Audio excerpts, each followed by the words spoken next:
পক্ষে না বলে আপনি প্রশ্ন আকারে মুসল্লিদের বলবেন এবং মুসল্লিদের এই আপনি সম্মতি নেবেন আমি কি বলেছি এইটা বলেছি। আপনারা দেখছি বয়ানের মাঝখানে প্রধান অতিথি আসছে, সম্মানিত একজন ব্যক্তি, তার সম্মানের আসনটা তার যোগ্য স্থানে দেওয়া উচিত ছিল।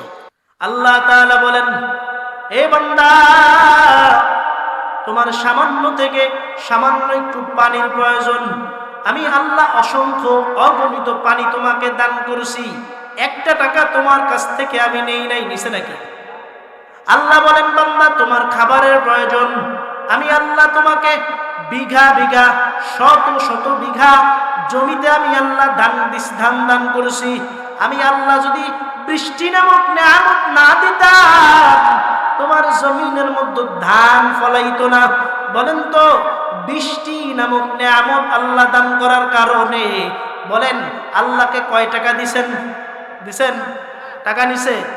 পাম্প থেকে যদি পানি উঠাইতে যান, কারেন্ট বিল দেওয়া লাগে কি লাগে না? কলের বিল দেওয়া লাগে কি লাগে না? কল কিনো, কারেন্ট বিল, তোমরা কারেন্ট বিল প্রদান করো, সব কিছু দাও, কারেন্ট বিল দাও, প্রদান করো।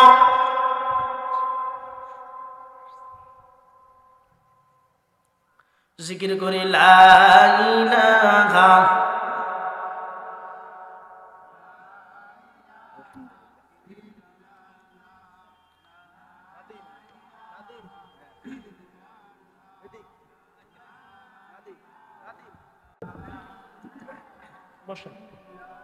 আলহামদুলিল্লাহ, আমাদের মাঝে ইতিমধ্যে এসে উপস্থিত হয়েছেন রামচন্দ্রপুর ইউনিয়নের সুযোগ্য কৃতি সন্তান, বাগেরহাট দুর্নীতি দমন কমিশনের জজ কোর্টের PB advocate Sheikh Nazrul Islam, advocate Sheikh Nazrul Islam কাজল। আসসালামু আলাইকুম, ভালো আছেন সবাই আপনারা? আজকের মাহফিলের পক্ষ থেকে অ্যাডভোকেট শেখ নজরুল ইসলাম কাজল ভাইকে আন্তরিক শুভেচ্ছা ও মোবারকবাদ। আমি একটু বক্তব্য রেখে চলে যাই।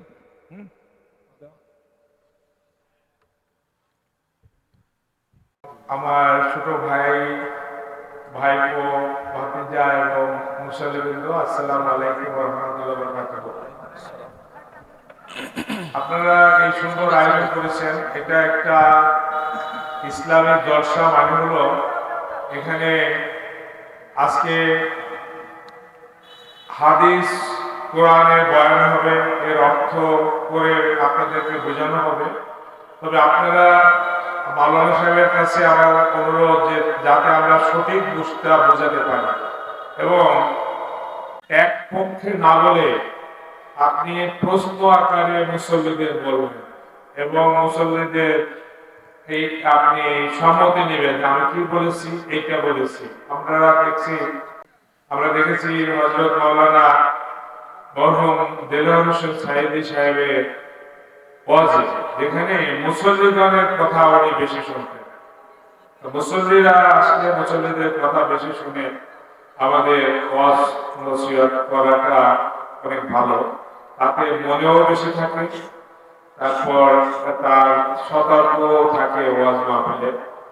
তো আমি আপনাদের এই ওয়াজের মাধ্যমে আগামী নির্বাচন সমাগত, নির্বাচনে আপনাদের যাতে কেউ বিপথে না নিতে পারে, কেউ যাতে আপনাদের দূরভিসন্ধিমূলক কোনো তথ্য দিয়া আপনাদের অন্য কোনো দিকে, দেখেছি যে কিছু যারা ইসলামের দোহাই বুঝাইয়া ইসলামের সঠিক সাথে ধর্মের মিল বিলাচ্ছে, যেমন বলতেছে তারা রোজা আর পূজা এক হয়ে গেছে। আপনারা বলেন নাউজুবিল্লাহ। রোজা আসিয়াম জুন্নাতুন, রোজা ইসলাম ধর্মের ঢাল। আর আল্লাহ বলেছেন এই রোজাদারের রহমত, রোজাদারের পুরস্কার আমি নিজ হাতে তাদেরকে দিব। সুতরাং এই আর পূজা কোথায়, রোজা কোথায় বলেন? হিন্দু ধর্মের প্রতি আমাদের সম্মান দেখায়, সব ধর্মের প্রতি আমাদের, হিন্দু, বৌদ্ধ, খ্রিস্টান, কিন্তু কোন ধর্মের কোনটার সাথে কোনটার তুলনা চলে না। আবার বলে যে আমরা হরে কৃষ্ণ হরে বল, দাড়ি পাল্লা আটকায় না কেউ। হরে কৃষ্ণ হরে বল আছে, সেটা তারা বলো, আমরা কেন বলবো?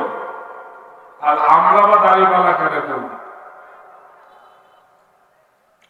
সুতরাং আপনারা এই ব্যাপারে সতর্ক থাকবেন এবং আমরা যাতে সঠিকভাবে ন্যায় বিচারের মাধ্যমে আগামী নির্বাচনে ভোট প্রয়োগ করতে পারি, সেই আহ্বান জানিয়ে আপনাদের আমার বক্তব্য শেষ করছি। খোদা হাফেজ, সবাই ভালো থাকবেন। আসসালামু আলাইকুম।